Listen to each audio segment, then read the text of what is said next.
গাধা এবং শেয়ালের সঙ্গে তর্ক বিতর্ক হচ্ছে কি নিয়ে। গাধা বলছে ঘাসের রং হলুদ, আর শেয়াল বলছে না ঘাসের রং সবুজ।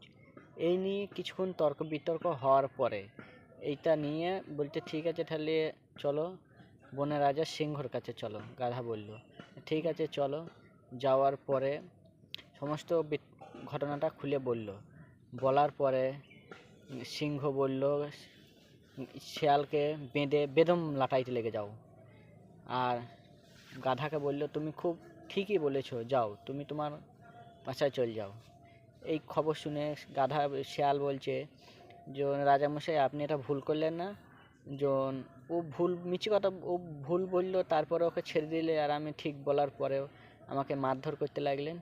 এই কথা শুনে সিংহ বলল তুমি একজন মূর্খর সাথে তর্ক বিতর্ক করেছো, এর লেগেই তোমাকে মার দেওয়া হয়েছে, যেন এই ভুলটা দ্বিতীয়বার যেন না করা।